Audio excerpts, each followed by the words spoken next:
Tonight, you are not just listening to a story.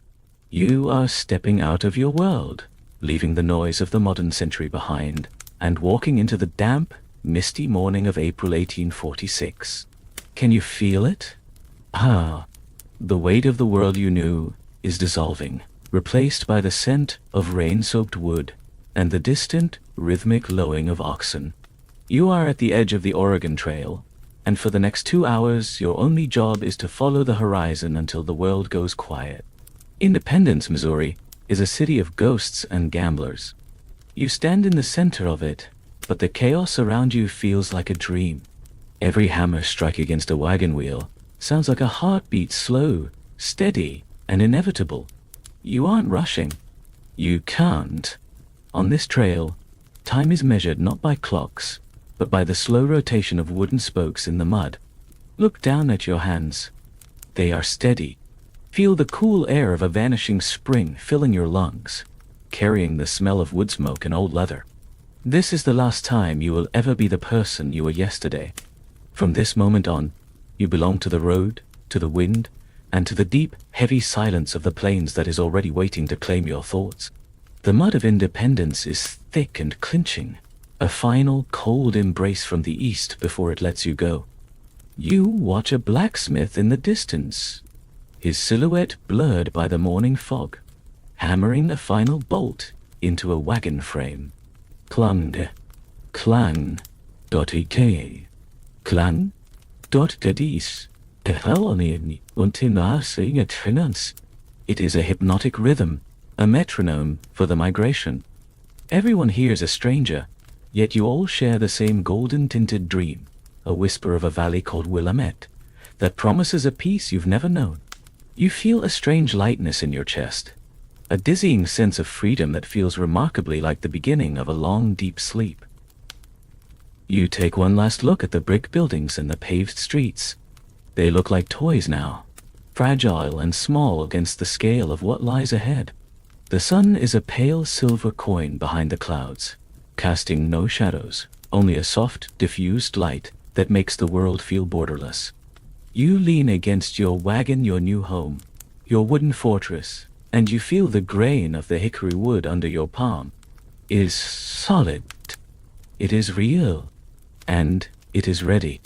As the first light of true morning begins to bleed through the gray, the noise of the town starts to drift away, turning into a low, white noise that wraps around you like a heavy wool blanket. The preparation is over. The anxiety has turned into a calm, hollow ache of anticipation. You aren't just moving west, you are moving inward, away from the clutter of a life lived for others. Every step you take from this point forward is a step away from the noise and toward a profound internal stillness. You hear the canvas of the wagons snapping softly in the breeze, a sound like 1,000 distant flags. There is no more talk of debt, no more talk of failed crops, or the exhaustion of the old world. There is only the trail. You feel the vibration of the earth as the first heavy wheels begin to turn. It's a low-frequency rumble that settles in your bones, grounding you to the path.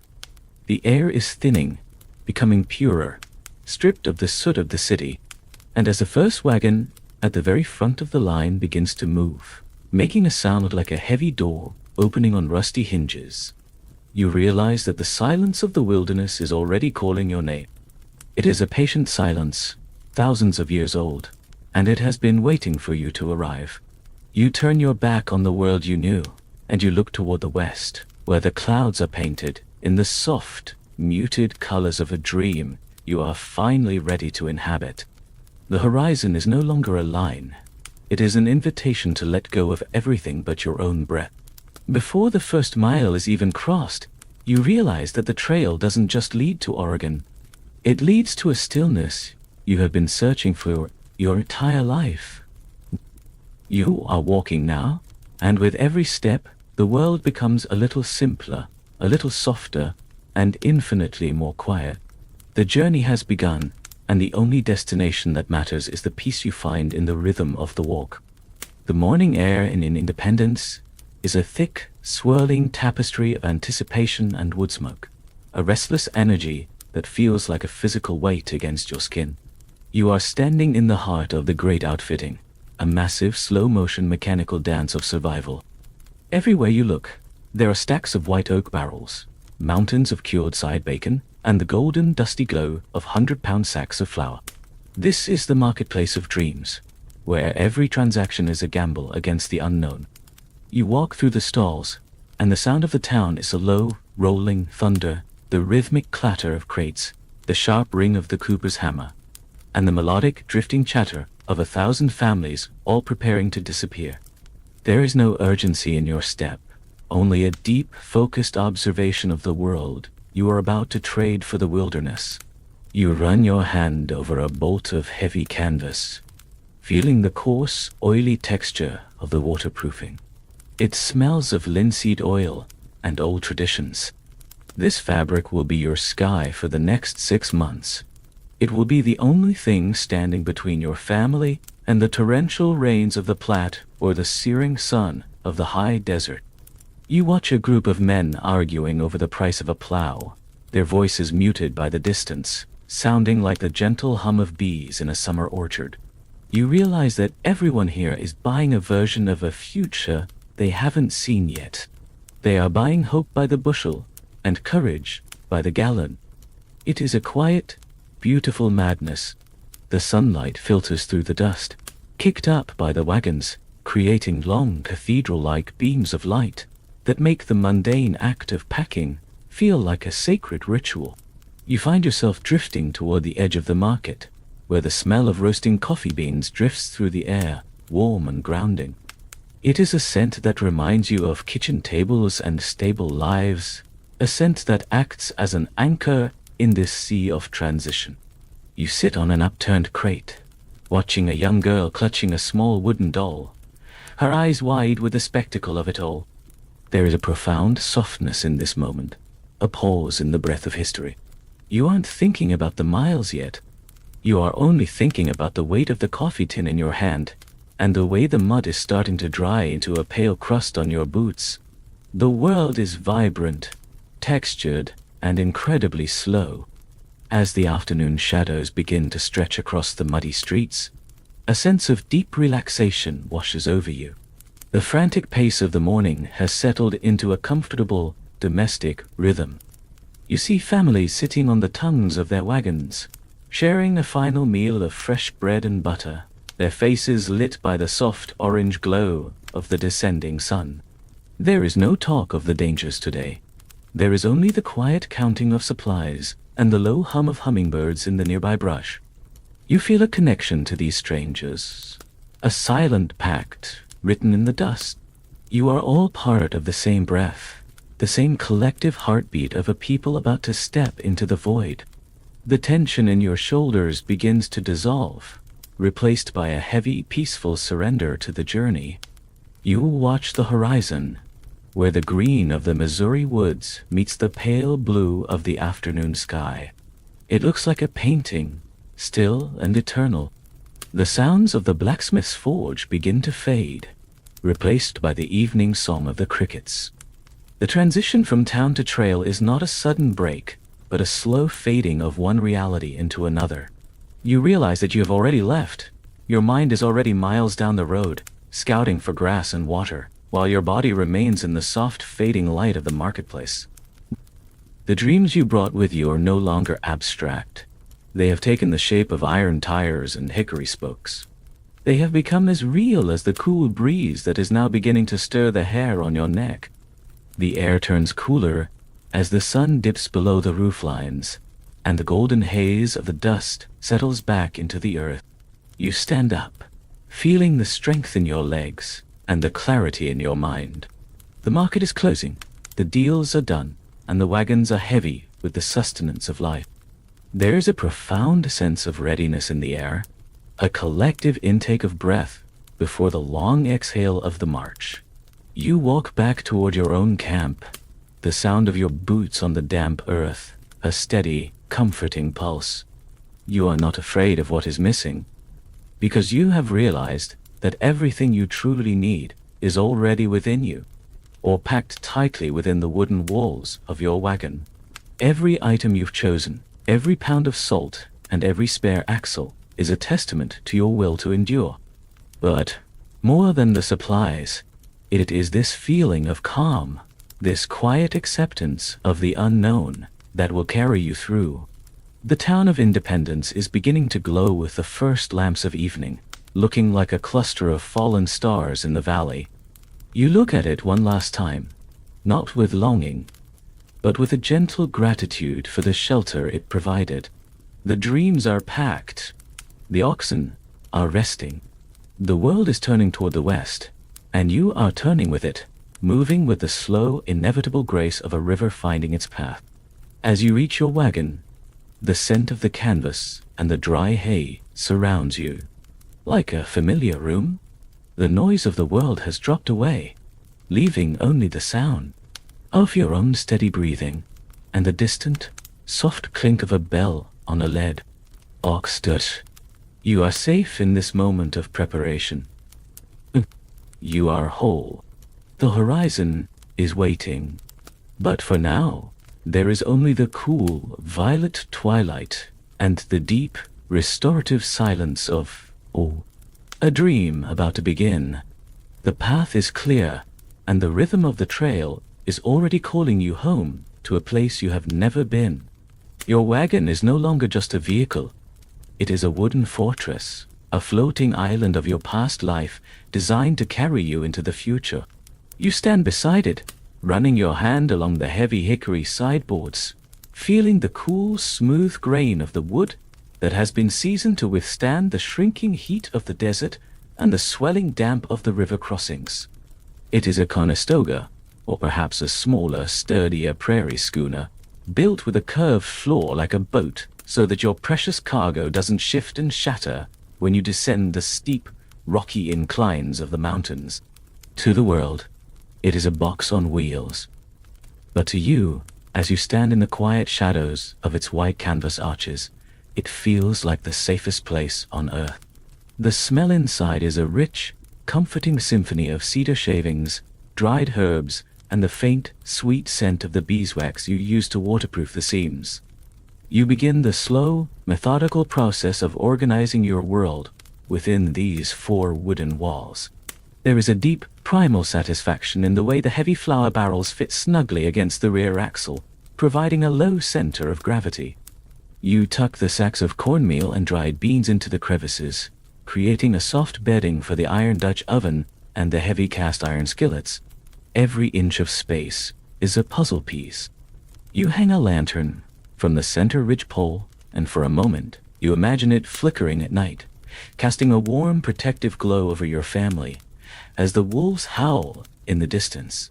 Here, inside this frame, the wind cannot reach you. The rain will only be a rhythmic drumming on the canvas, a song to help you sleep rather than a threat to your skin. You find a small, hidden corner near the front to tuck away the things that don't help you survive, but help you remember who you are. A small wooden clock that belonged to your grandfather, wrapped carefully in a woolen shawl. A tin box of letters, their ink fading but their words still heavy with love. A single porcelain plate, the last of a set, cushioned between layers of coarse burlap. These items are the anchors of your soul. As you pack them, you feel a profound sense of grounding. You are not a wanderer. You are a builder carrying his foundation with him. The wagon creaks slightly as you step inside, a low groaning sound of seasoned timber that sounds like a tired sigh of contentment. It is a sturdy sound, a promise of endurance. Outside, the world is vast and unpredictable, but here, everything has its place. The heavy tools, the extra axe, the spare king bolt, the coils of thick hemp rope are lashed to the outer sides, ready for the moments when the trail demands your strength.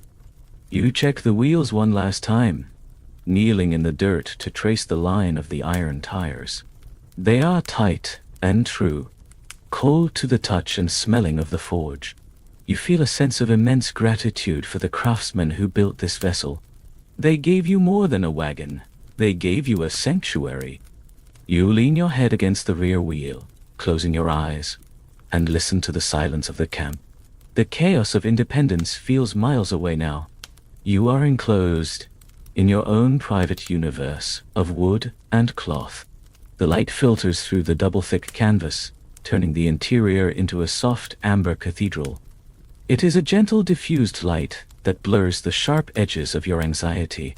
You sit on a trunk, feeling the vibration of the earth through the floorboards, and for the first time in months, your heart rate begins to slow. You realize that as long as this wagon stands, you have a home. Whether you are in the middle of a lightning storm on the plains or parked in the shadow of a canyon, these walls will remain. They are your boundary against the infinite. The air inside is still, protected from the dust of the trail, carrying the faint, clean scent of the white flour and the salty tang of the cured hams hanging from the hoops. You reach out and touch the canvas, feeling the tension of the ropes. It is tight and resonant, like the skin of a drum. This is your shield. You feel a deep, settling peace as you realize that the preparation is truly finished. There is nothing left to buy, nothing left to pack, and nowhere left to go but forward. The wagon is a masterpiece of necessity, stripped of everything beautiful except its function, and in that simplicity you find a new kind of elegance. It is the elegance of survival. You stay there for a long time, bathed in the golden, filtered light, letting the silence of the wooden fortress seep into your bones.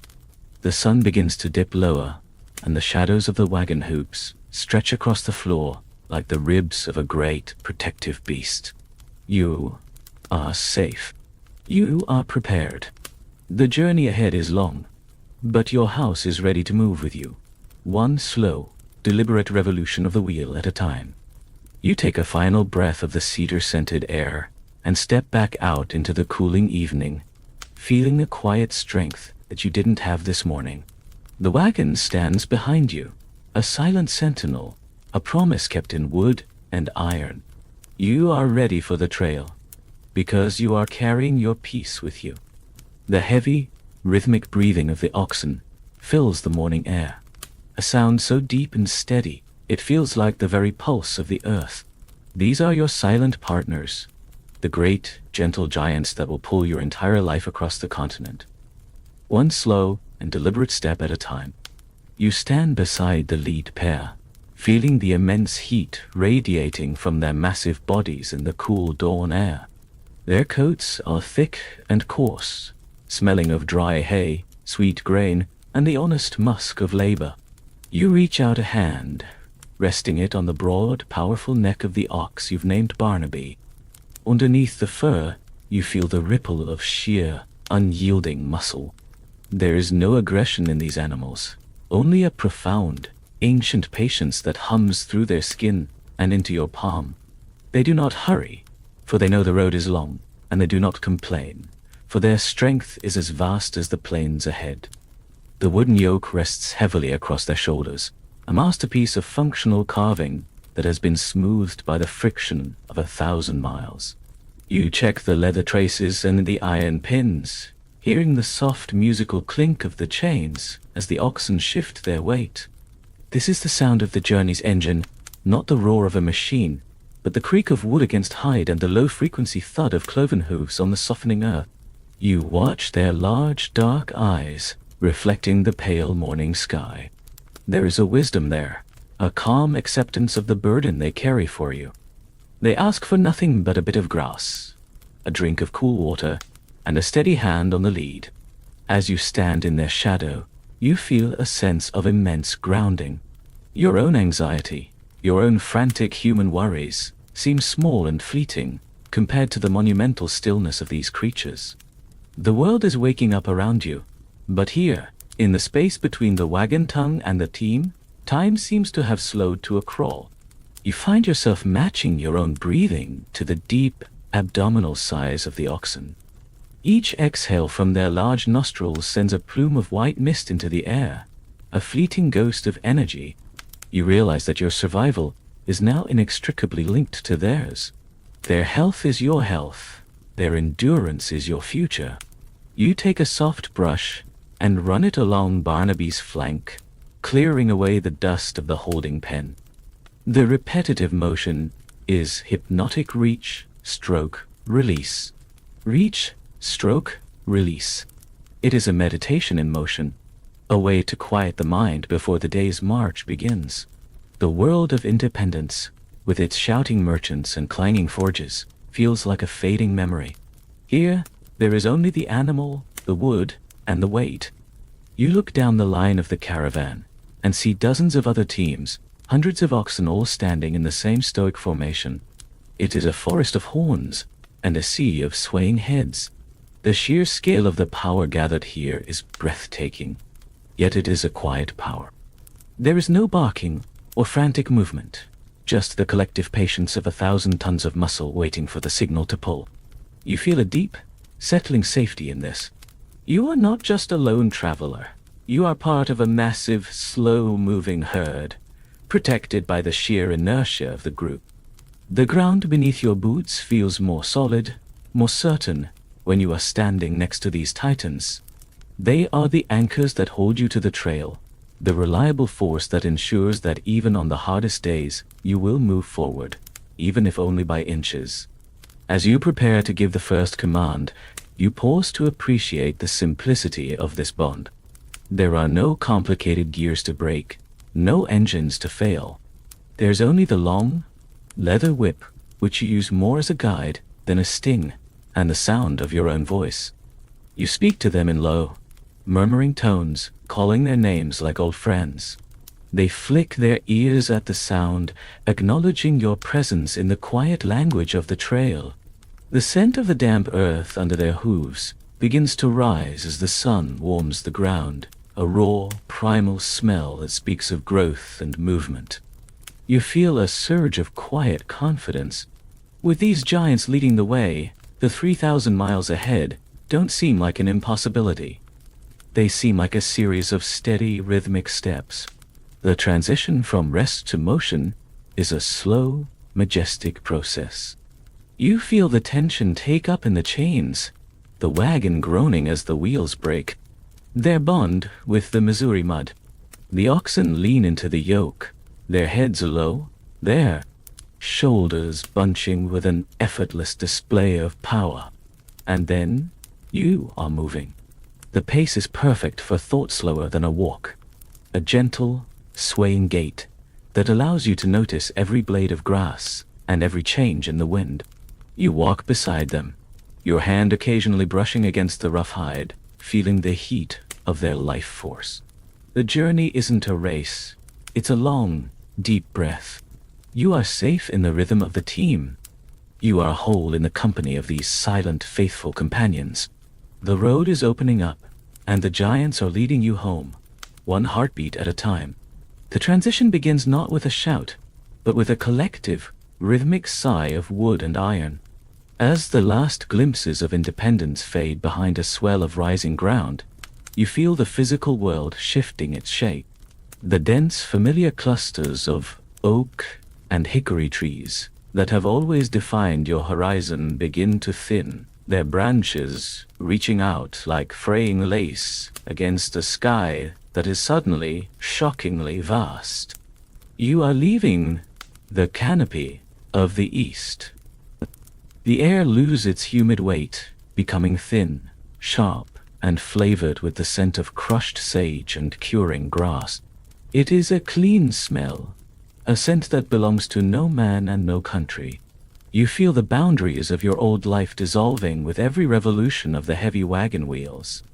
The town's noise, the clanging of the forge and the barking of dogs, is replaced by the infinite, whistling breath of the wind. You walk in the soft, dusty track beside the wagon, feeling the transition in the soles of your feet. The mud of the Missouri Valley has given way to a fine, silver-gray silt that puffs up in tiny clouds around your boots. It is a gentle, repetitive sensation, a soft cushioning that seems to invite you deeper into the silence. You look ahead and see the line of white-topped wagons stretching out like a string of pearls dropped onto a velvet sea of green. There are no fences here. There are no roads, only the collective will of the migration etched into the earth. The realization hits you with a quiet, numbing force. You are no longer a resident of a place. You are a passenger of the distance. The sky doesn't just sit above you anymore. It surrounds you, a massive, pale blue bowl that makes the wagons look like small, determined beetles crawling toward the edge of the world. The light changes as you move further into the open. It is no longer filtered through leaves or blocked by rooftops. It is a raw, golden flood that pours over the landscape, blurring the distance and making the far-off hills look like ripples in a pool of mercury. You find yourself squinting, not against the glare, but against the sheer scale of the emptiness. It is a beautiful, terrifying freedom. Your mind, once cluttered with the small grievances of a settled life, begins to clear. The concerns about taxes, neighbors, and local gossip are being scoured away by the constant drying wind. You are being simplified. You are being reduced to your essential parts: your breath, your stride, and your commitment to the next mile. The world is becoming a place of primary colors and simple shapes. You notice the silence most of all. It isn't a void, but a presence. It is the sound of 1,000 miles of grass rubbing together, a low-frequency hiss that sounds like the distant roar of an ocean. Within that silence, the small sounds of your own existence become magnified and strangely comforting. The rhythmic creak of the wagon's hickory tongue, the soft jingle of the harness, the occasional low grunt of the oxen, these are your new landmarks. They provide a structure to the vastness. You find a strange peace in the monotony. The transition is softening the edges of your fear, turning it into a focused, meditative state of being. You are moving through a doorway that has no frame, stepping into a reality where the only constant is change. As the sun begins its long, slow descent toward the hidden mountains, the shadows of the wagons stretch out for 40, 50, 60 feet, like long fingers pointing toward your destination. The green of the prairie turns to a bruised purple, and the air grows suddenly, wonderfully cool. You feel a deep, settling calm. The east is a memory. The west is a dream. You are currently in the space between, a sacred, quiet territory where time has no meaning. The horizon remains exactly as far away as it was at dawn, yet you know you have traveled. You have traveled away from the noise. You have traveled toward the stillness. The world is opening its arms to receive you, and for the first time, you are not afraid to be small. You watch the first stars begin to prick through the violet canopy, looking larger and brighter than any stars you saw back home. They seem closer, as if the thinning air has brought the heavens down to meet you. You lean your hand against the moving wagon, feeling the vibration of the trail hum through the wood and into your bones. It is a steadying, grounding force. The transition is complete. You are no longer a person of the woods and the towns. You are a creature of the plains, a wanderer in the great silent ocean of grass. The wind carries a message of ancient peace, a whisper that tells you that you are exactly where you are meant to be. The journey is the home now, and as the twilight deepens into a rich, velvety black, you realize that the horizon is not a boundary, but a promise of rest. The sun rises not with a burst, but with a gradual pale infusion of light that turns the dew on the buffalo grass into a sea of shattered diamonds. This is the rhythm of the long march, a cycle so consistent it begins to feel like the breathing of the earth itself. Every morning starts the same, the low, guttural call of the camp guard, the crackle of small fires fueled by dried bison wood, and the scent of bitter coffee cutting through the clean, cold air of the high plains. You move with a slow, deliberate economy of motion, packing the bedrolls and checking the lashing on the barrels. There is no haste here, for haste leads to broken axles and exhausted livestock. There is only the steady, hypnotic preparation for the next 15 miles. You feel the grit of the trail under your fingernails, and the strength returning to your legs, a sturdy, functional kind of power that you didn't know you possessed. By mid-morning, you are lost in the trance of the walk. The world has narrowed down to the space between your boots and the slow, swaying tails of the oxen in front of you. Left, right, left, right. The dust rises in small, rhythmic puffs, coating your trousers in a fine tan powder that smells of ancient stones and sun-baked clay. You aren't thinking about the destination anymore. Oregon is a myth, a whisper from a previous life. You are only thinking about the next step, the next drink of lukewarm water from the wooden canteen, and the way the shadow of the wagon moves across the ground, like the hand of a giant clock. The repetition is not a burden, it is a mercy. It scours the mind of worry, leaving only the primary sensations of heat, wind, and the solid resistance of the earth beneath you. The afternoon brings a profound stillness, even as the caravan moves forward. The heat of the sun is a heavy, golden hand pressing against your back, and the only sound is the constant, melodic creak-thump of the hickory wheels. It is a lullaby for the waking, a sound that resonates in your chest until you can no longer tell where the wagon ends and your own body begins. You watch a hawk circling high above in the limitless blue, a tiny speck of freedom that emphasizes the vast, silent vacuum of the plains. There are no landmarks, only the undulating waves of grass that stretch to the horizon in every direction. You feel small, yet strangely significant, a tiny part of a grand slow-motion migration that has no beginning and no end. As the shadows begin to lengthen, the rhythm shifts toward the evening rest.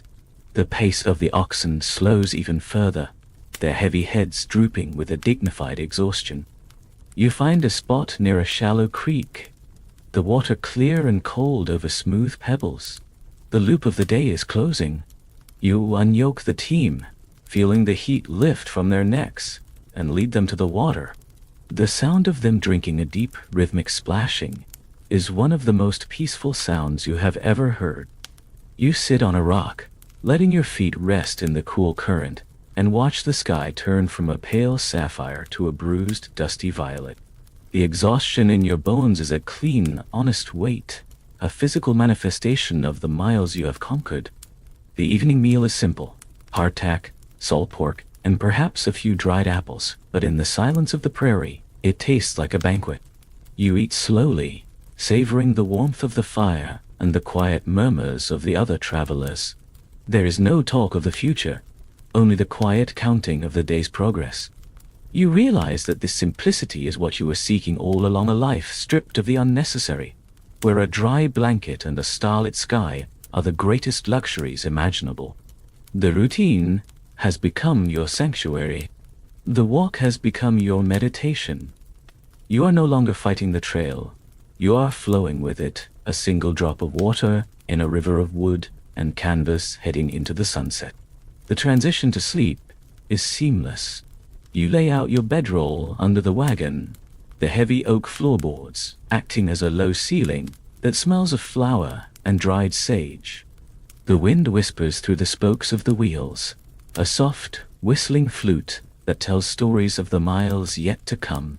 You feel the immense, cool dark of the plains stretching out for hundreds of miles around you, a velvet blanket that smothers all noise and all light. Your eyes grow heavy as you listen to the distant, lonely yip of a coyote, a sound that feels not like a threat, but like a greeting from the wilderness. You are safe in the loop of the journey, tucked away in the heart of the great silence. Tomorrow the sun will rise again, the fires will be lit, and the oxen will lean once more into the yoke. You will walk, and the dust will rise, and the wheels will sing their wooden song. But for now, there is only the cool night air and the steady, quiet beat of your own heart. The trail is long, but the night is deep, and you are exactly where you need to be. You close your eyes, letting the rhythm of the march carry you into the soft, unmapped territory of sleep, knowing that the loop will begin again at dawn, steady and sure as the turning of the earth. The Great Plains are not a landscape. They are an ocean of grass, a shimmering, emerald infinity that swallows the horizon and challenges your very sense of direction. You stand on the seat of the wagon, looking out over a world that has no trees, no stones, and no shadows except those cast by the clouds. The wind here is a constant living thing, a restless spirit that whistles through the canvas and tugs at your clothes with a persistent, invisible hand. It carries the scent of wild clover, sun-bleached earth, and a peculiar, metallic sharpness that hints at rain hundreds of miles away. You feel a strange, dizzying sense of scale. Back east, the world was measured in acres and fences, but here, it is measured in days and degrees of the sun. You are small, a mere speck of dust, moving across a giant's palm, yet there is a profound, quiet power in your persistence. The grass is so tall in places that it brushes against the bellies of the oxen, making a soft shushing sound that mimics the rolling of waves. Swish, swish,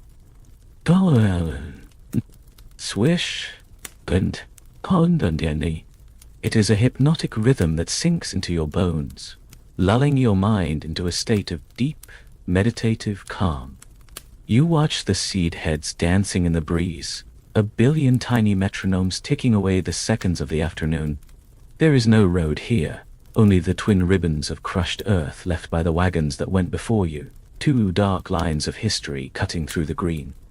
You find yourself staring at those tracks, following them with your eyes until they vanish into the shimmering heat haze of the distance. They are your only connection to humanity, a fragile thread of intention in a wilderness that doesn't care if you stay or go. As the sun climbs to its zenith, the green of the prairie begins to wash out into a pale, dusty gold. The heat is not oppressive, but heavy, a warm blanket of light that makes the air feel thick and nutritious. You lean back against a flour barrel, the wood cool against your spine, and let your eyes drift shut for a moment. Even with your eyes closed, the prairie is alive. You hear the high-pitched whistle of a prairie dog, the dry rattle of a grasshopper's wings, and the occasional deep lowing of a cow in the rear of the train. These sounds don't break the silence, they define it. They are the small, delicate stitches in a vast fabric of stillness. You feel the wagon swaying beneath you, a gentle, side-to-side motion that feels like a cradle being rocked by a steady hand. The world is vast, yes, but in this moment it feels strangely intimate, as if the horizon has leaned in to whisper a secret. You realize that the ocean of grass has a way of erasing your past. The person you were in the crowded streets of the city, the person who worried about clocks and calendars, is fading away. Out here, time is a river that doesn't flow toward a destination. It just exists, vast and shimmering. You are learning to read the sky like a book, understanding the language of the clouds and the subtle shifts in the wind's temperature. There's a deep, soul-level relaxation in this surrender to nature. You no longer fight the distance, you inhabit it. The sheer emptiness of the land provides a clarity you have never known, a space for your thoughts to stretch out and breathe without hitting a wall. You are becoming as quiet and as patient as the land itself. By late afternoon, the light begins to turn amber, casting long, dramatic shadows that make every ripple in the ground look like a mountain range. The sea of grass turns a deep, bruised purple, and the air grows crisp and sweet. You watch the way the light catches the white tops of the other wagons, making them look like the sails of a phantom fleet navigating a forgotten sea. It is a beautiful, haunting sight that fills you with a quiet, melancholy joy. You are part of something ancient and grand, a movement of life that transcends the individual. The vastness no longer feels like a threat. It feels like a sanctuary. It is a place where you can be truly alone with your breath, yet connected to the very pulse of the earth. The transition toward the evening camp is a slow, graceful fading. The oxen move with a renewed energy as they scent the water of a hidden spring, their heavy footsteps thudding in a steady, reliable beat. You feel the temperature drop, a cool silver veil falling over the plains. The wind dies down to a whisper, and the world holds its breath for the coming of the stars. You are safe in the center of this emerald ocean. You are protected by the sheer scale of the silence. As the first campfire begins to twinkle in the distance, you realize that you have found a new kind of home, one that isn't built of bricks and mortar, but of light, wind, and the infinite swaying grass. The horizon is still there, patient and beckoning, but for tonight, the ocean is still, and you are at peace in its depths. The light of dawn on the high plains is a fragile, translucent silver, a quiet infusion of color that seems to bleed directly out of the earth. You wake before the sun, stirred not by a noise, but by the absence of it, the profound heavy stillness of the wilderness at 4 in the morning. The interior of the wagon is cool, and smells of dry canvas and the faint lingering sweetness of the flour barrels.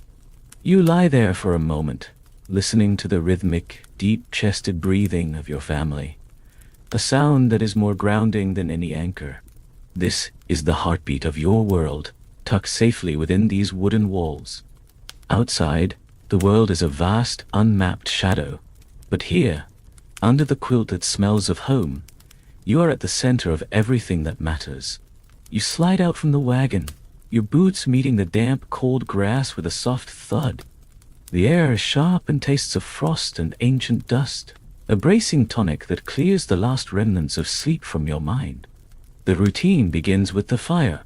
You kneel in the dirt, coaxing the flame from the dry buffalo chips and a few precious slivers of kindling. The smoke rises straight up in the windless air, a thin blue ribbon of domesticity against the immense gray sky. There's a deep, primal satisfaction in the crackle of the wood and the first hiss of the coffee pot. The smell of boiling coffee is the true anthem of the trail, bitter, dark, and full of the promise of another 15 miles. You wrap your hands around the warm tin mug, feeling the heat seep into your bones, and watch the horizon turn from charcoal to a dusty, bruised violet. By the time the sun breaks the edge of the world, the camp is a study in slow-motion efficiency. You move through the chores with a quiet, meditative grace that has been forged by weeks of repetition. Yoking the oxen is no longer a struggle, but a conversation in touch and low murmurs. You feel the rough hide of the animals, still warm from their night's rest, and the solid weight of the hickory yoke as it settles into place. The slow story of the trail is written in these small, mundane acts. It is the story of 1,000 mornings, 1,000 cups of coffee, and 1,000 miles of greasing axles and checking hooves. You find a strange, comforting beauty in this monotony. It simplifies the soul, stripping away the noise of the old world until only the essential rhythm of survival remains. The morning march begins as the dew is still heavy on the grass, turning the prairie into a shimmering field of liquid light. You walk beside the lead oxen, your hand resting lightly on the wagon frame, feeling the steady vibrating hum of the wheels. The world is vibrant and sharp in the early light, every blade of grass standing out in high relief. You notice the small things, a spider's web strung between 2 stalks of sagebrush, glowing like a net of diamonds. The way the light catches the dust motes dancing in the wake of the wagon ahead. These are the details that fill the hours. You aren't rushing toward Oregon. You are inhabiting the morning. The journey is not a distance to be conquered, but a state of mind to be maintained. As the heat of the day begins to build, the conversation among the travelers dies down, replaced by the constant, melodic creak-thump of the caravan. It is a hypnotic sound, a wooden metronome that dictates the pace of your life. You find yourself falling into a trance-like state, your footsteps matching the rhythm of the wagon's swaying gait. Left, right, left, right. The dust rises in soft, rhythmic clouds, coating your skin in a fine, warm powder that feels like a part of the landscape. There is no anxiety in this silence, only a deep, collective endurance. You look at the people around you, their faces sun-browned and lined with dust, and you see a reflection of your own quiet strength.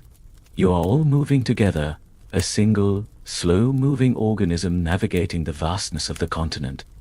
The noon halt is a brief, shaded interlude in the day's labor. You unhitch the oxen and let them graze.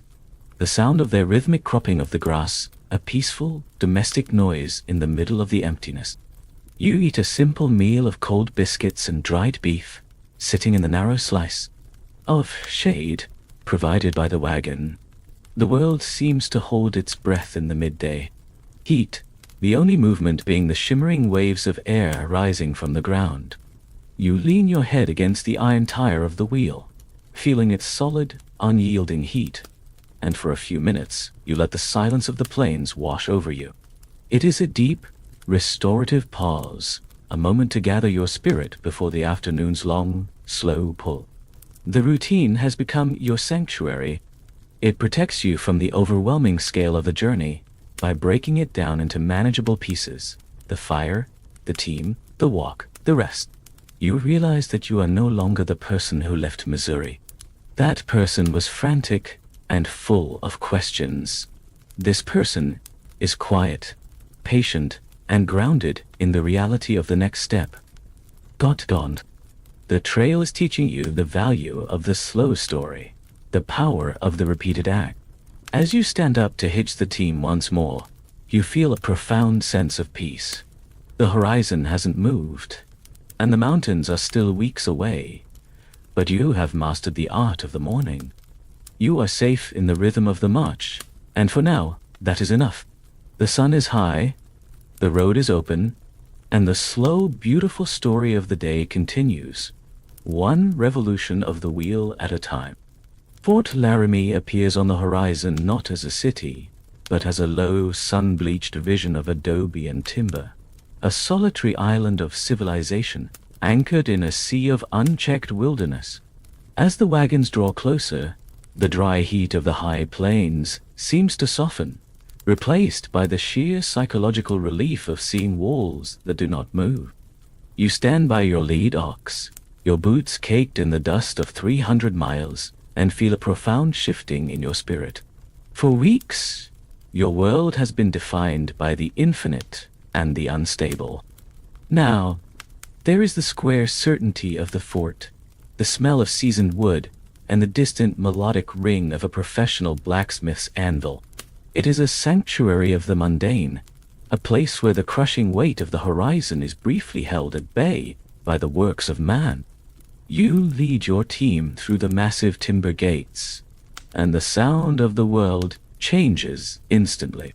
The whistling wind of the plains is cut off, replaced by the bustling human symphony of the interior courtyard. You hear the rhythmic thud of mallets, the low baritone of men trading stories over bundles of beaver pelts, and the high, clear laughter of children playing in the shadows of the bastions. There is a richness here, a concentration of life that feels overwhelming after the sparse silence of the trail. You run your hand along the cool, thick adobe walls, feeling the solid resistance of the earth. It is a grounding sensation, a reminder that the world still has foundations. The air inside the fort carries a complex, comforting aroma: wood smoke, cured leather, dried tobacco, and the faint, earthy scent of the river nearby. The return to safe is not just about physical walls. It is about the restoration of the soul. You find a quiet corner near the storehouse and sit on a stack of cedar planks, letting the tension drain out of your neck and shoulders. Your wagon, your wooden fortress, is parked nearby, and for the first time, you can look at it as a guest rather than a prisoner. You watch the other travelers, their faces etched with the lines of the sun and the weariness of the road, as they begin to relax. Men lean against the wheels, sharing pipes, in a companionable silence that needs no translation. Women gather near the well, the sound of splashing water, a cool, liquid music that washes away the grit of the trek. In this space, the dangers of the trail, the broken axles, the swollen rivers, the endless dust feel like a dream from which you have finally awakened. You spend the afternoon in a state of productive peace. You trade for a sack of fresh coffee beans, their dark, oily sheen a promise of better mornings.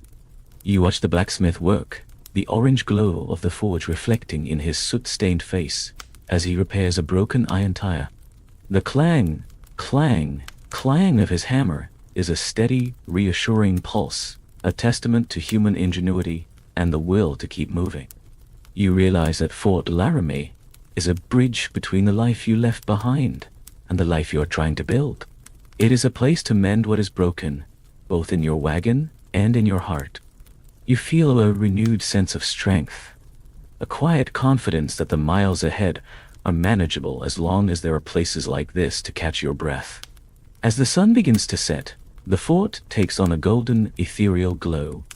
The shadows of the flagstaff stretch long across the dusty ground, and the air turns crisp and sweet with the scent of the evening.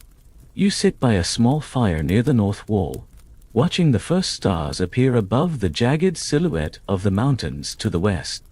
The silence here is different from the silence of the open trail. It is a protected silence, a stillness that feels earned. You listen to the soft, rhythmic chewing of the oxen in the corral nearby, a sound that is as comforting as a ticking clock. There is no urgency to the evening, no fear of what the darkness might hide. You are safe within the collective strength of the community, tucked away in the heart of the continent. The transition towards sleep is a slow, luxurious descent. You climb back into your wagon, the interior smelling of the fresh supplies and the cool night air. The heavy canvas above you is still, no longer snapping in the relentless wind.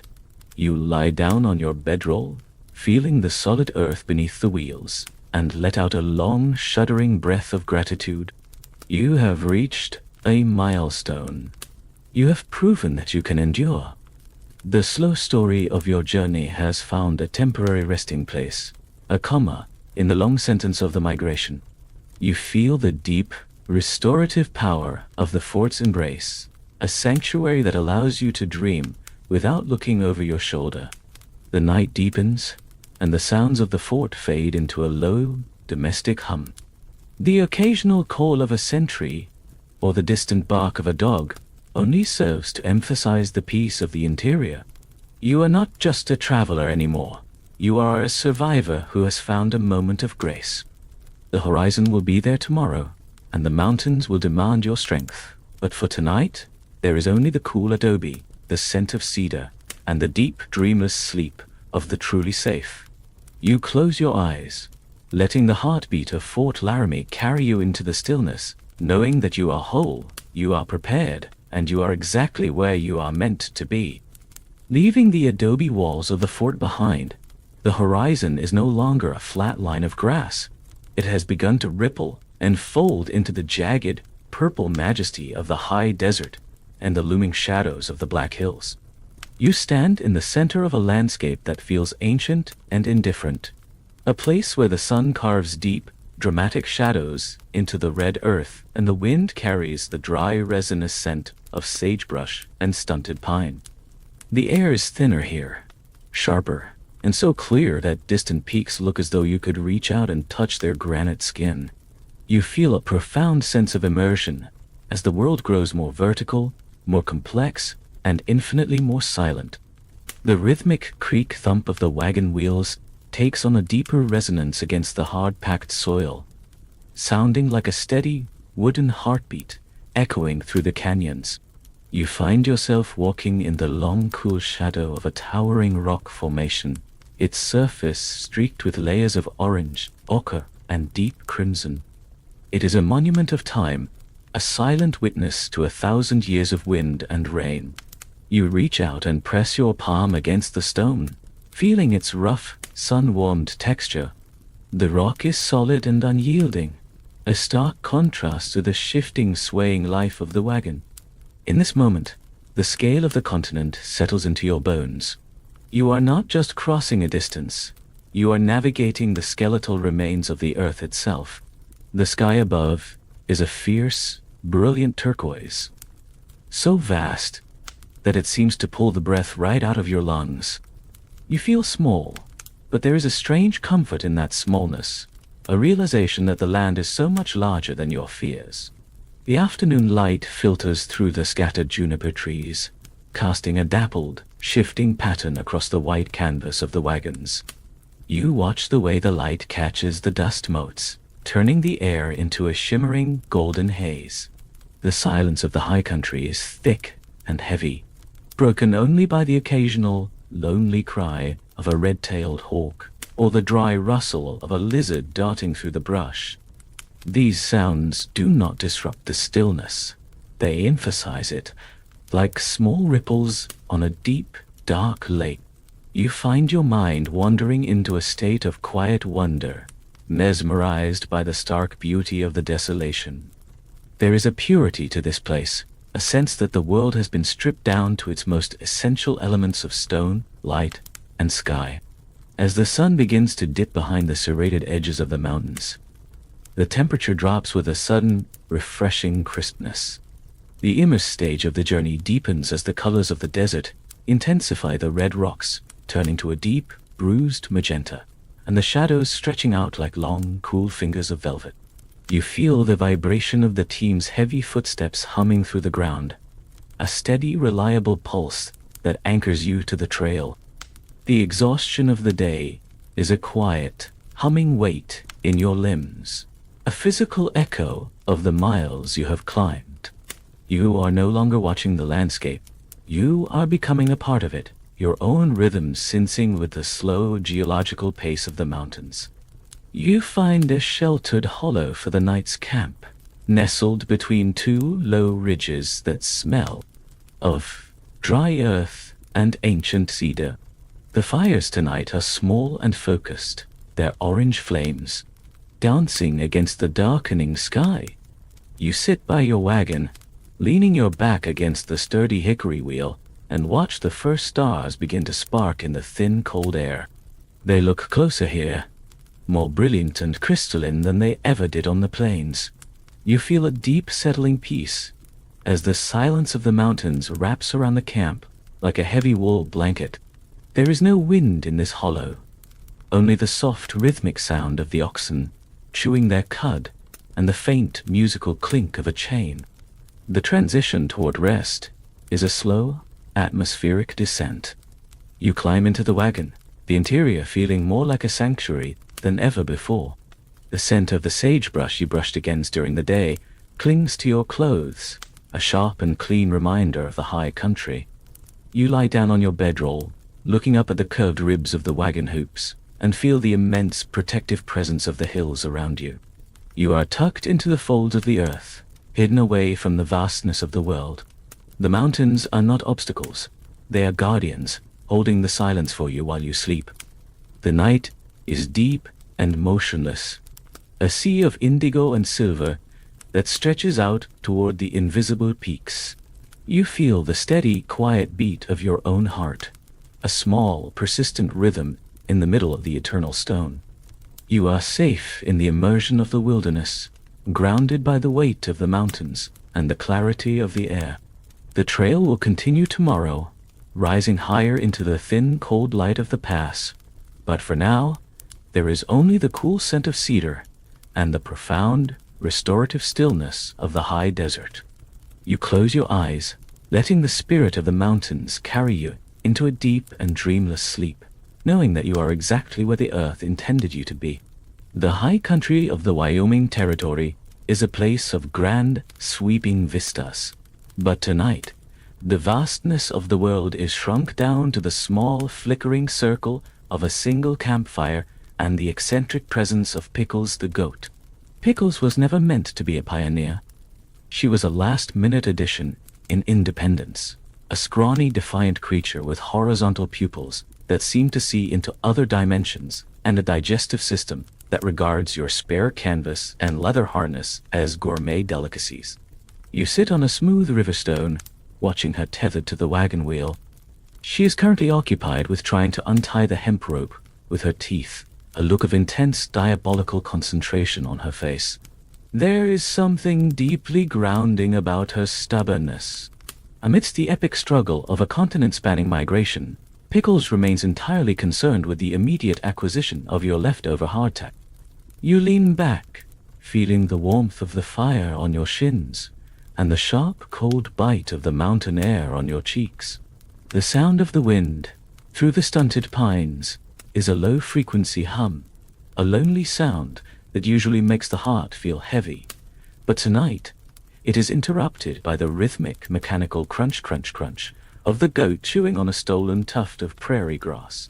It is a domestic sound, a ridiculous and wonderful intrusion of the ordinary into the extraordinary, you find yourself smiling, a genuine tired crinkle at the corners of your eyes that hasn't been there for weeks. The slow story of the trail isn't just about the miles or the mountains. It's about these small living anchors that refuse to acknowledge the gravity of the situation. Pickles doesn't know about the continental divide or the looming threat of an early winter. She only knows that the salt on your hand tastes good and that the fire is warm. The firelight dances in the golden yellow eyes of the goat as she pauses her chewing to look at you. There is a brief, silent moment of understanding between man and beast. You reach out and scratch the coarse, wiry hair between her horns, feeling the solid heat of her skull. She leans into the touch, letting out a soft, vibrato bleat that sounds like a rusty gate hinge. It is a vibration of pure, unadulterated life. In this moment, the exhaustion in your bones feels a little lighter. The tension that has been coiled in your spine since the crossing of the North Platte begins to unfurl, replaced by a soft, humming relaxation. You aren't a titan of history tonight.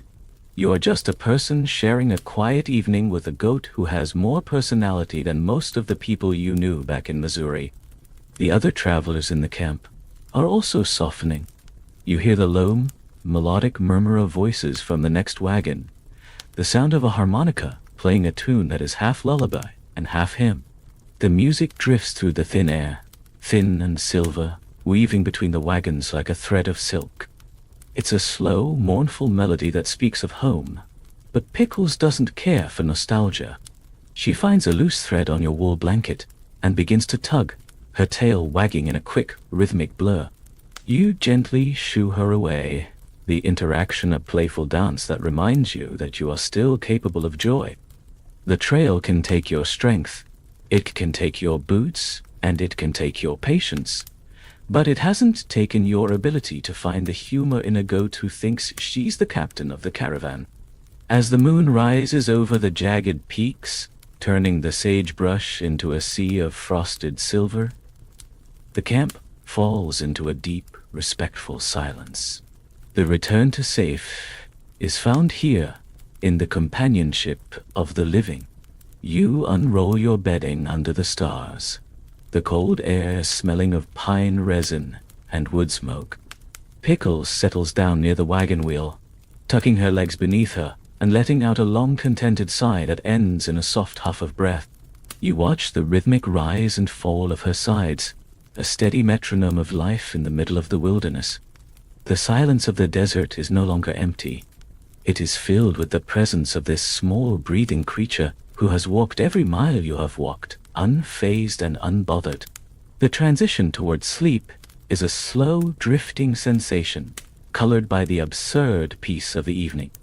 You feel the immense, dark weight of the mountains all around you, but they no longer feel like a barrier. They feel like a cradle.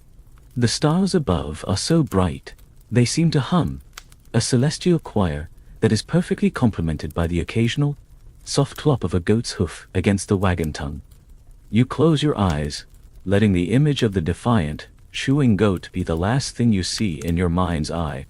It is a reminder that survival doesn't always have to be grim. Sometimes, it can be as simple as standing your ground, chewing your cud, and refusing to be intimidated by the horizon. The night air grows still, the fire dying down to a bed of glowing, ruby-red embers. You are safe. You are tucked into the folds of the earth, protected by the wooden walls of your wagon and the stubborn spirit of your companion. The miles to Oregon are many, but they are made of minutes like these, quiet, funny, and profoundly human. You let out a breath you didn't know you were holding, feeling your heart rate sync with the slow, steady pulse of the sleeping camp. The trail will wait for the sun.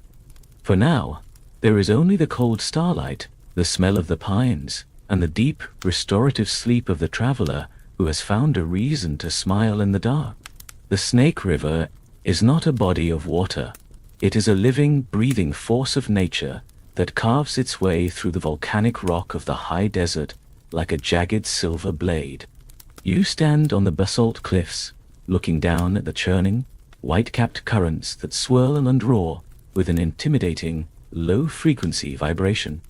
The sound is a constant heavy thunder that fills your ears and vibrates in the very marrow of your bones. This is the crossing, the moment where the trail demands more than just endurance. It demands a total surrender to the elements. The air here is cool and mist-laden, smelling of crushed wet stone, damp moss, and the raw electric scent of moving water. You feel a profound sense of immersion as the heat of the desert is swallowed by the shadows of the canyon, and the world narrows down to the single, terrifying task of reaching the other side. You begin the slow, methodical process of caulking the wagon, turning your wooden fortress into a makeshift boat.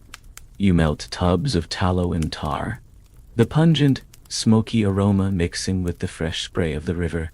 You smear the thick, black substance into every seam and crevice of the hickory bed, feeling the sticky resistance against your fingers.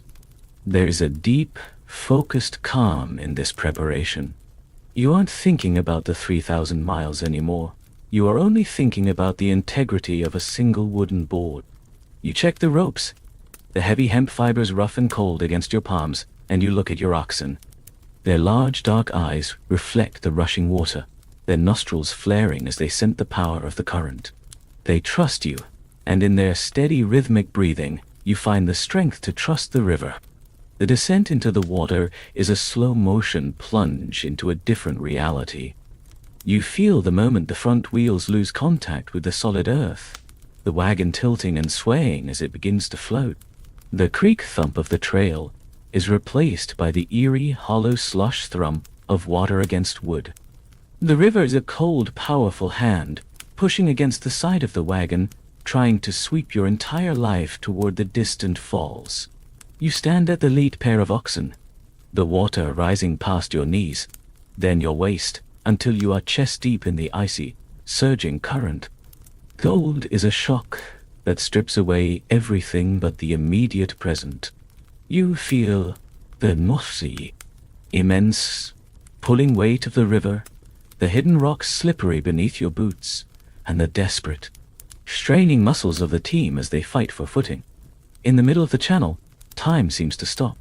The roar of the water becomes a wall of white noise that isolates you from the rest of the world. You are alone with the river, the oxen, and the vibrating wood of the wagon. You find a strange, meditative peace in the center of the chaos. You aren't fighting the water, you are leaning into it, moving with the current rather than against it. You watch the way the sunlight catches the spray, creating tiny fleeting rainbows in the mist. It is a beautiful, fierce moment of total presence. You feel the vibration of the wagon through the rope in your hand, a steady, rhythmic pulsing that tells you the seals are holding. The world is nothing but water and will, a liquid test of everything you have learned on the trail. As the oxen finally catch the submerged rocks of the far bank, you feel the sudden jarring thud of the wheels finding the earth again. The transition from floating to rolling is a heavy, grounding sensation.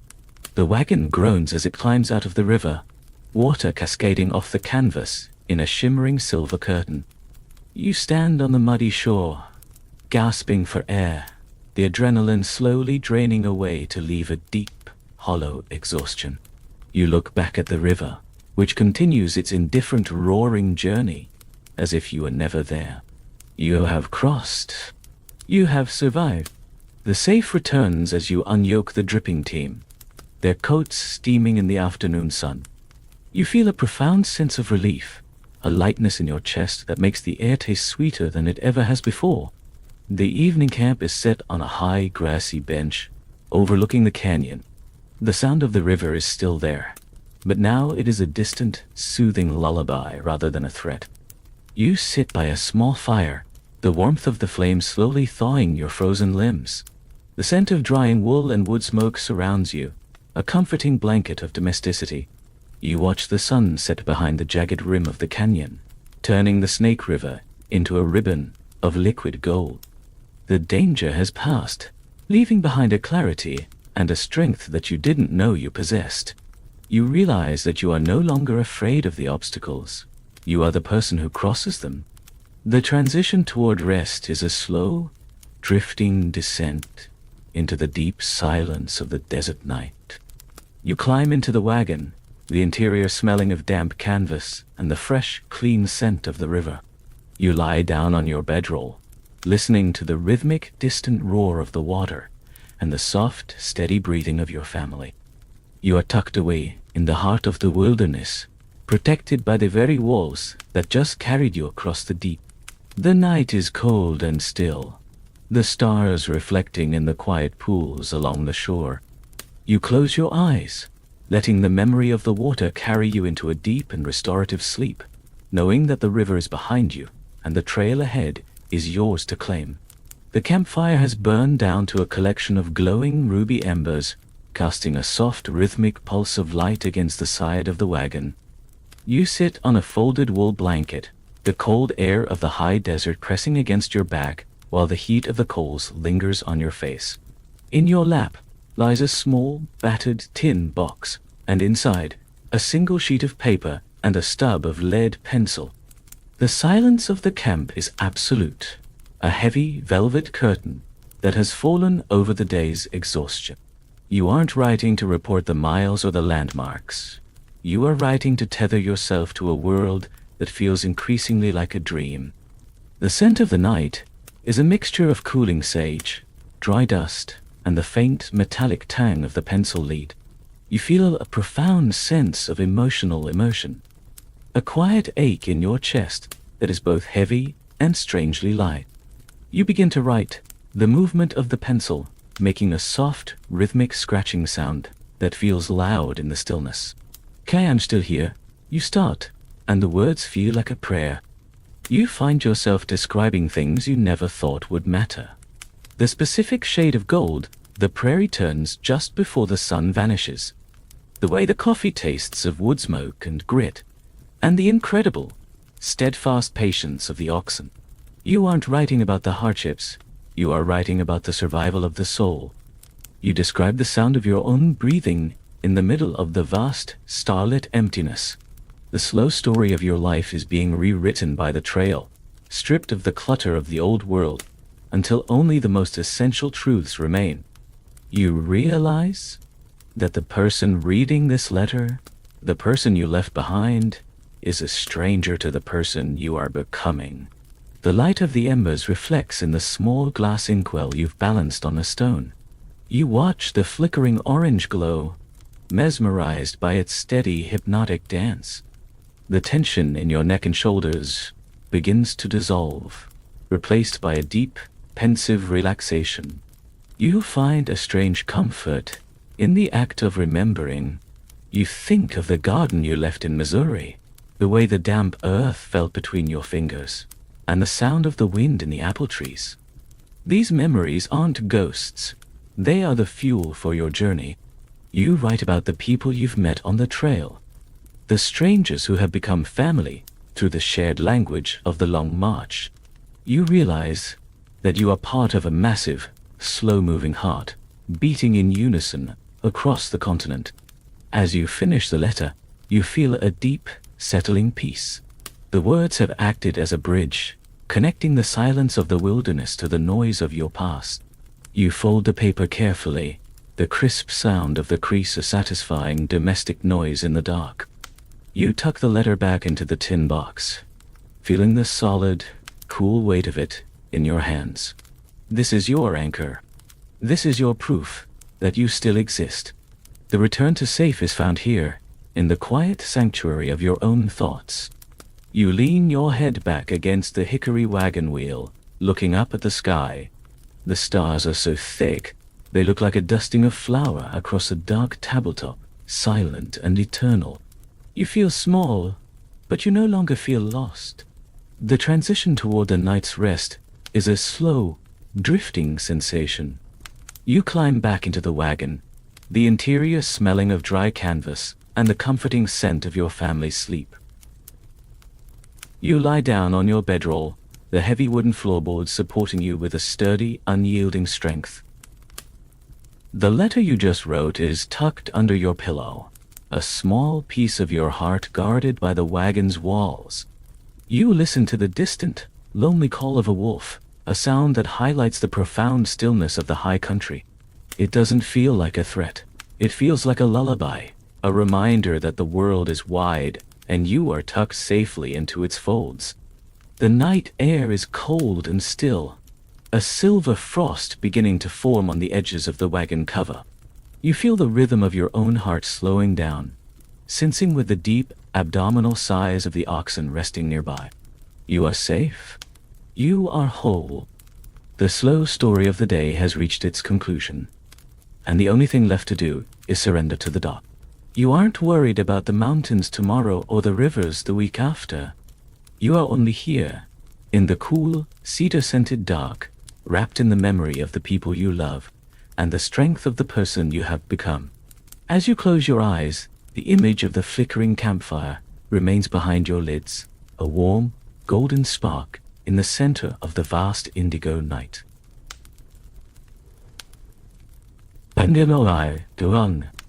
You let the silence of the plains wash over you, a deep and restorative tide that carries away the grit and the exhaustion. You are moving even as you sleep, drifting toward the horizon in the great quiet vessel of your dreams. The trail is long, but the night is deep, and for now, you have found the peace you were searching for. You fall into a dreamless, heavy sleep, secure in the knowledge that you have written your name into the earth, one slow and steady step at a time. South Pass is not a mountain peak that pierces the clouds, but a vast, high-altitude saddle, a gentle and deceptive opening in the spine of the continent. You stand at the edge of the continental divide, where the world feels as though it has been stretched to its breaking point. The air here is thin, crystalline, and so cold it feels like breathing crushed glass. It carries the sharp, lonely scent of ancient snow, weathered granite, and the faint, resinous perfume of stunted cedar trees. You feel a profound sense of transition, a quiet, internal shift, as you realize that the Atlantic flowing waters are now behind you. From this moment on, every drop of rain that falls on your wagon cover, every snowflake that melts on your brow, is destined for the Pacific. You are no longer moving away from home. You are falling toward the west. The climb has been a slow, grueling test of patience, a rhythmic thud creak of heavy wheels against a path of flint and bone-dry earth. You walk beside the lead ox, feeling the immense, radiating heat of its body in the freezing mountain wind. The animal's breath comes in long, rhythmic plumes of white mist, a steady metronome of life in a landscape that feels increasingly alien. You reach out and touch the sun-warmed wood of the wagon box, feeling the vibration of the trail hum through your palm. It is a grounding sensation, a reminder that your wooden fortress is still true, still holding together despite the thinning air and the relentless incline. The silence at this altitude is different.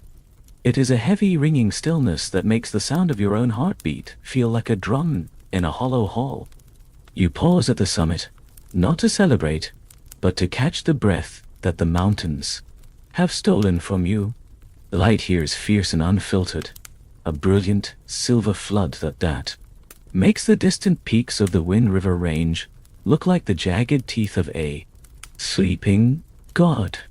You look back toward the east, and the Great Plains are gone, swallowed by the haze of the distance and the curvature of the earth. You look toward the west, and the world opens up into a terrifying, beautiful labyrinth of red canyons and sage-covered basins. The transition is visceral. You feel a lightness in your chest, a dizzying sense of scale that makes your past life feel like a small, discarded toy. You are standing on the roof of the world, and for a fleeting moment, the gravity of the journey seems to lift. The descent begins with a heavy, jarring lurch as the wagon finds the first westward-leaning slope. You feel the change in the rhythm of the march, the oxen no longer straining against the yoke, but leaning back, their heavy muscles bunching as they hold back the weight of your entire life. The sound of the trail shifts from a pull to a push, a rhythmic, metallic clinking of the chains as they slacken and snap taut. You find a strange, meditative peace in this new direction. You are no longer fighting the continent. You are surrendering to its westward tilt. The wind at your back is a cold, persistent hand, nudging you toward the sunset, whispering stories of a valley you have seen only in your dreams. As the sun begins to drop behind the serrated horizon, the high desert turns a deep, bruised magenta, and the shadows of the wagons stretch out like long violet ribbons across the sage. The immersion of South Pass is absolute. You are tucked into the folds of the Rockies, a tiny part of a grand slow-motion slide toward the sea. The air grows even colder, smelling of dry ice and old stone. You wrap your wool coat tighter around your shoulders, feeling the rough, familiar texture against your skin. This coat has traveled 2,000 miles with you, and it feels like a second skin, a layer of history that protects you from the emptiness. You realize that you have crossed the point of no return. The return to safe is no longer a memory of the East. It is the promise of the West. You find a sheltered hollow for the night, a small bowl of earth that catches the last of the golden light. The fires are small and precious here, fed by the dry, aromatic wood of the mountain mahogany. You sit by the wheel of your wagon, feeling the solid, unyielding cold of the iron tire. You watch the stars begin to spark in the indigo sky, looking so close and so bright that you feel you could pluck them like ripe fruit. There is no noise here, no birds, no insects, only the vast, whistling breath of the divide. It is a sacred, quiet territory where the world seems to hold its breath. You feel a deep, settling calm in your marrow. You have conquered the spine of the world. The transition toward sleep is a slow, rhythmic fading. You climb into the wagon, the interior smelling of cold canvas and the faint, sweet scent of dried apples. You lie down on your bedroll, feeling the slight tilt of the floorboards toward the west. It is a comforting sensation, a physical reminder that the hardest part of the climb is over. You listen to the deep, abdominal sighs of the oxen resting nearby, their breath a steady, white rhythm in the dark. You are safe in the heart of the mountains. You are whole. The slow story of the day has reached its highest point, and now you are drifting downward into the soft, unmapped territory of the future. The night is deep and crystalline, a sea of obsidian and diamond that stretches out toward the invisible Pacific. You feel the steady, quiet beat of your own heart, a small, persistent rhythm in the middle of the eternal stone. You are tucked into the roof of the world, protected by the wooden walls of your wagon and the sheer immense silence of the pass. Tomorrow, you will descend into the heat of the basin. But for tonight, there is only the cold starlight, the scent of the snow, and the profound restorative sleep of the traveler who has reached the divide and found peace in the height. You close your eyes, letting the gravity of the West pull you into a deep and dreamless sleep. The night on the high plateau beyond the divide is not dark. It is a translucent, shimmering indigo, a cathedral of light and silence that feels as though it belongs to another world. You are camped in the high sagebrush, far from the rushing rivers and the jagged peaks, in a place where the earth is flat and the sky is everything. The air is so still that you can hear the soft, rhythmic crunch-crunch of the oxen grazing 100 yards away.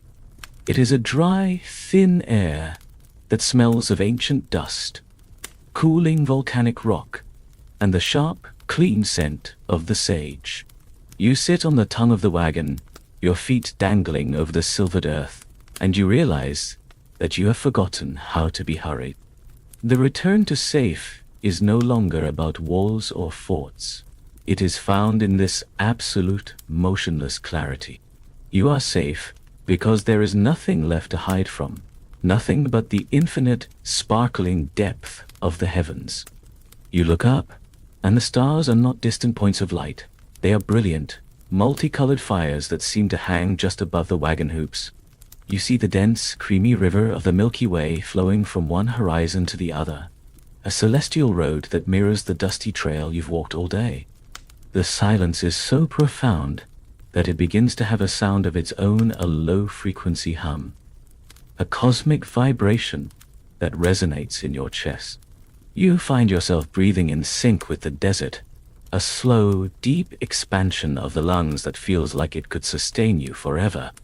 The exhaustion of the 2,000 miles is still there, but it has transformed. It is no longer a weight. It is a foundation. It is the price you paid for this view, for this moment of total, unadorned existence. You reach out and touch the iron tire of the wagon wheel, feeling the residual heat of the day's sun still humming in the metal. It is a solid, man-made anchor in a sea of starlight. You find a strange, meditative peace in the scale of the universe.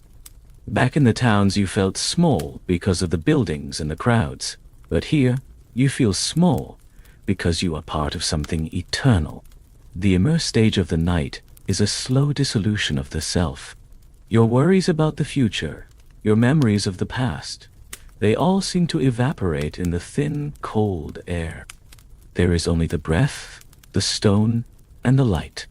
You are a witness to the silence of the ages, a passenger on a wooden vessel sailing through a sea of obsidian.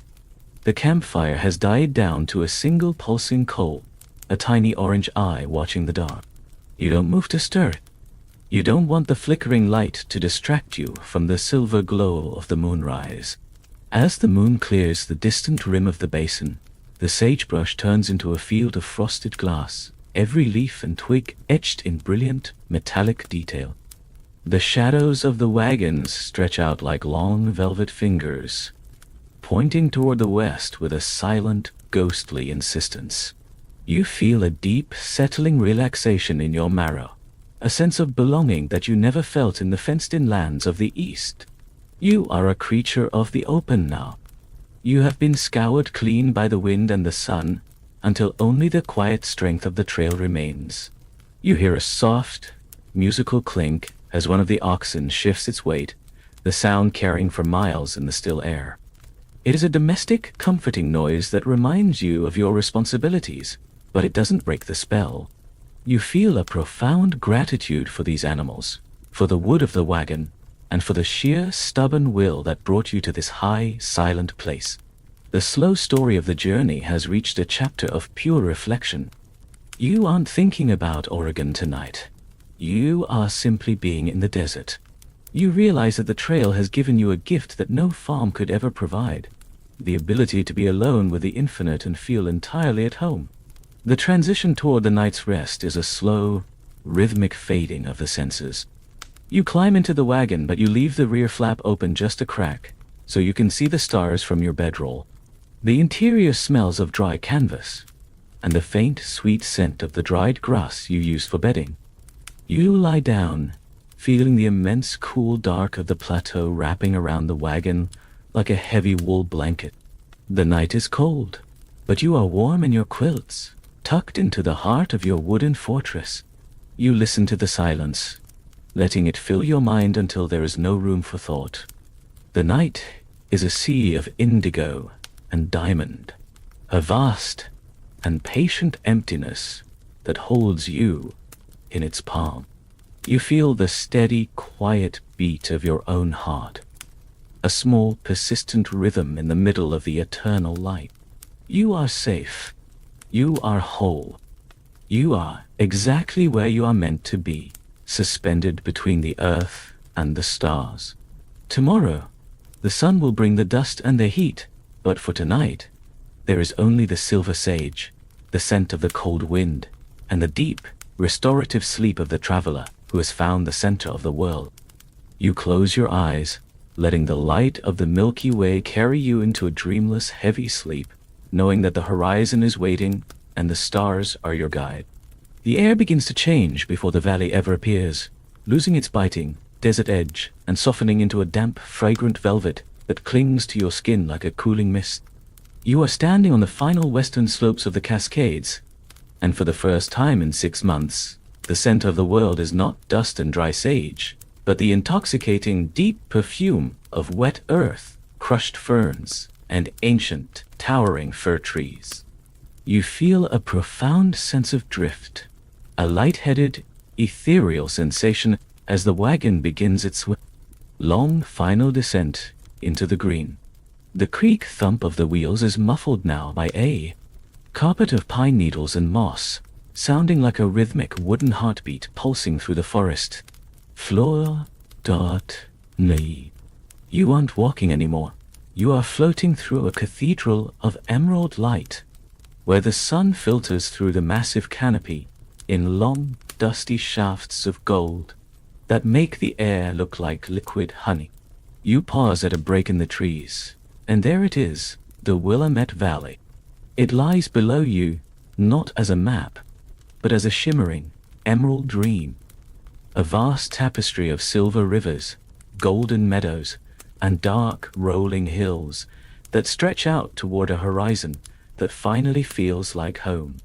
The sight is so quiet, so perfectly still, that it pulls the breath from your lungs in a long, shaky exhale of relief.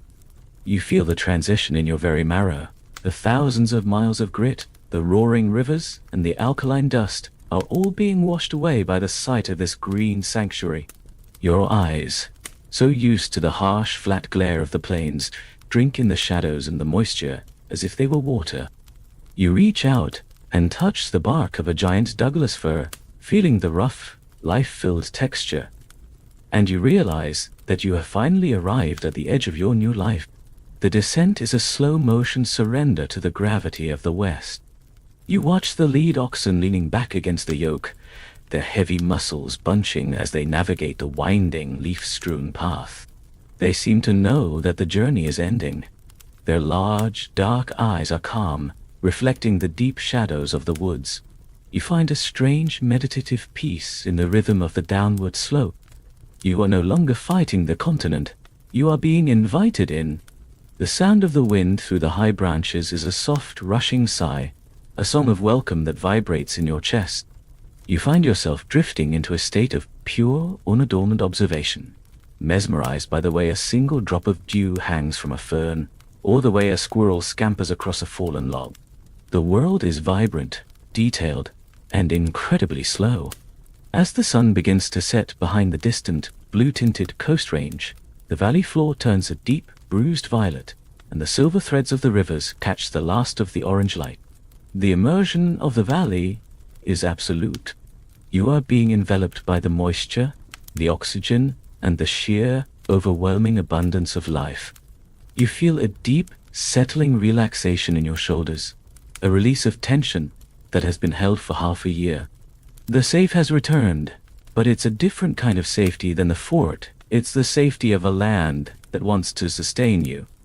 You wrap your hand around the hickory handle of the wagon brake, feeling the solid, familiar wood, and you smile. The slow story of the trail is finding its final, beautiful cadence. You find a spot for the night's camp in a small clearing surrounded by towering oaks, the ground soft with thick, sweet grass. There is no dust here, only the clean, cool scent of the coming rain. The fires tonight are small and aromatic, fed by fallen branches of cedar that pop and hiss with a friendly, domestic sound. You sit by the wheel of your wagon, looking out at the dark silhouette of the valley, and you feel a profound sense of gratitude. You have crossed the world to find this silence. You have traded everything for this green peace. The stars above are softened by the valley's mist, looking like glowing pearls scattered on a dark silk cloth. You feel whole. You feel grounded. You are a part of the earth again. The transition toward rest is a slow, rhythmic fading of the senses.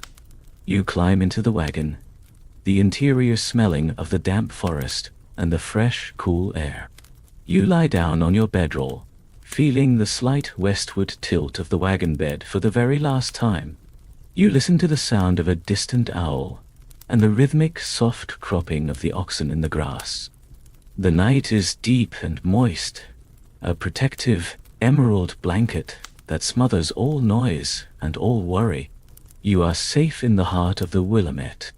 You are tucked into the folds of the promise you made to yourself back in Missouri. Tomorrow you will drive the final miles to your claim. But for tonight, there is only the scent of the fir trees, the sound of the rain starting to whisper on the canvas, and the deep, restorative sleep of the traveler who has reached the end of the world and found it beautiful. You close your eyes, letting the green dream of the valley carry you into a heavy, dreamless sleep, knowing that the horizon is no longer a boundary, but a backyard. You are home. You are quiet. You are at peace. The first night in the cabin is not defined by walls of canvas, but by the solid, unyielding embrace of hand-hewn cedar and the intoxicating, honeyed scent of fresh resin. You stand in the center of the small room, your boots resting on a floor of packed, dry earth that feels more stable than any mountain you have crossed. The air here is still, protected from the relentless Pacific wind, and it carries the warm domestic aroma of a stone hearth and the faint, sweet smell of the dried moss you used to chink the logs. You feel a profound sense of closure, a rhythmic settling of your spirit, as the creak-thump of the wagon wheels finally goes silent. The journey has not ended. It has simply changed form, transforming from a line across the map into a circle around a fire. You reach out and touch the rough, bark-covered surface of a wall log, feeling the solid strength of the timber. And you realize that you are no longer a passenger of the distance. You are a cornerstone of the valley. You move through the small space with a slow, meditative grace, placing your few belongings into their permanent corners. The tin box of letters finds a home on a cedar shelf. The cast-iron skillet hangs from a forged nail by the fireplace. There is a deep, primal satisfaction in the way these objects reclaim their weight. On the trail, everything had to be light, mobile, and temporary. But here, everything is heavy and lasting. You find yourself sitting on a rough-cut stool, watching the way the orange firelight dances across the grain of the ceiling beams. The slow story of your life has found its rhythm in the crackle of the Douglas fir knots and the steady, quiet ticking of the grandfather clock you carried 2,000 miles. You aren't thinking about the next mile anymore. You are thinking about the next season, the next harvest, and the deep, dark roots you are about to sink into this black Willamette soil.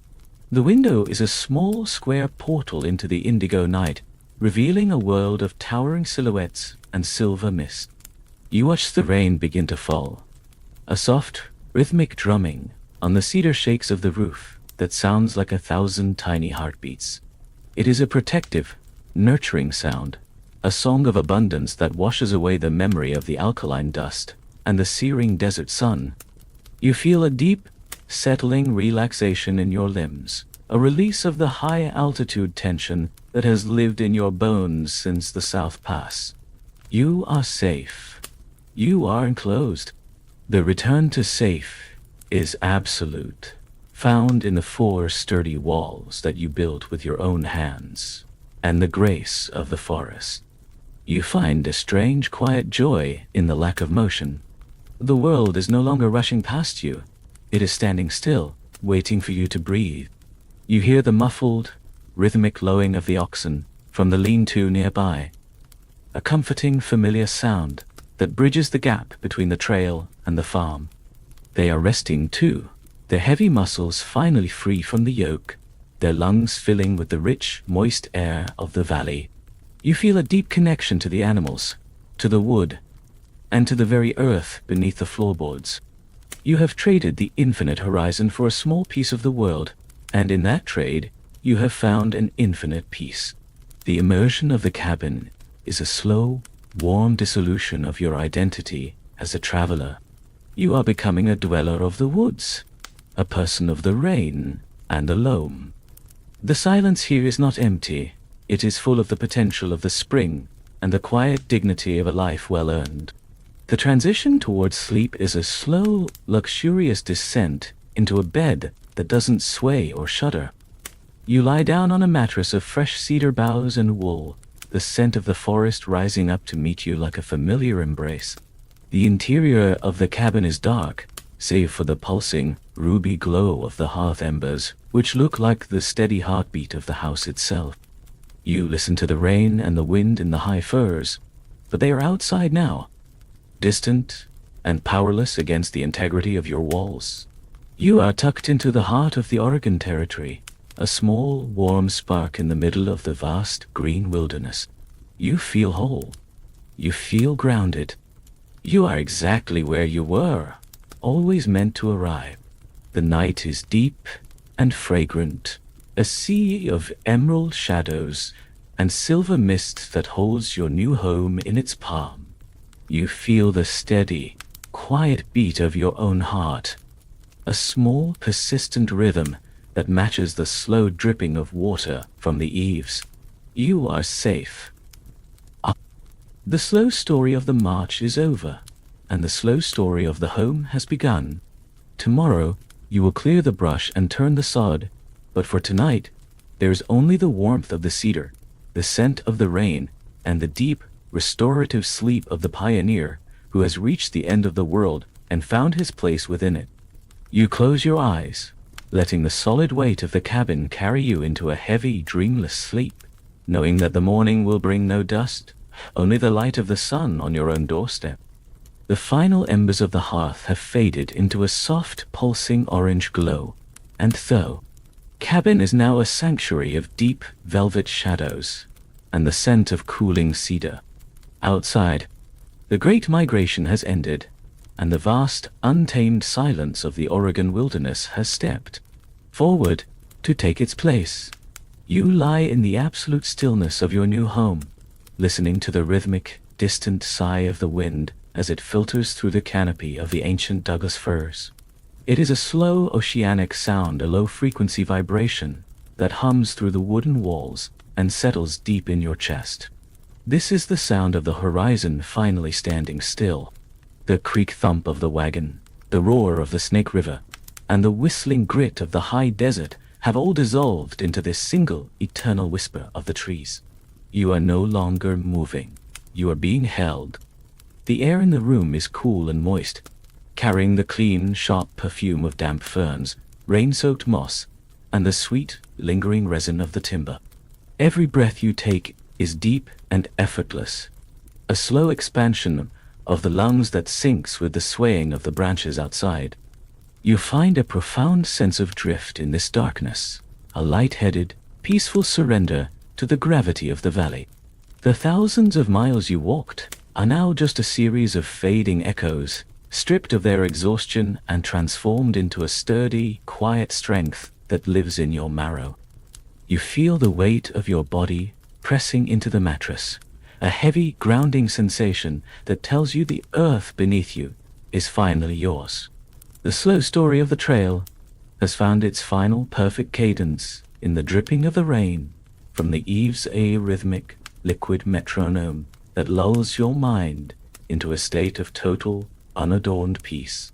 You are a part of the forest now, a small, warm heartbeat protected by the majesty of the green. The silence is not a void, but a presence, a thick, protective blanket that smothers all worry and all memory of the dust. You feel a deep, settling gratitude for the wood, the stone, and the steady, quiet breath of your family sleeping nearby. The journey is complete. The circle is closed. You are tucked into the folds of the Pacific slope, a passenger of the starlight and the mist. The world is vast, but your corner of it is safe, solid, and infinitely quiet. The night is a sea of indigo and silver, a deep and restorative tide that carries you away from the shore of the waking world. You feel the boundaries of your thoughts blurring, melting into the scent of the cedar and the sound of the wind. You are safe. You are whole. You are home. There is no more trail to scout, no more teams to yoke. There is only the deep, dreamless sleep of the traveler who has reached the edge of the world and found his sanctuary. May your dreams be as vast as the plains, and as peaceful as the valley. Sleep now, in the heart of the tall trees, where the deep wind speaks your name, and the earth holds your peace. Good night, pioneer. Sleep well, for the Lignani and third journey is over.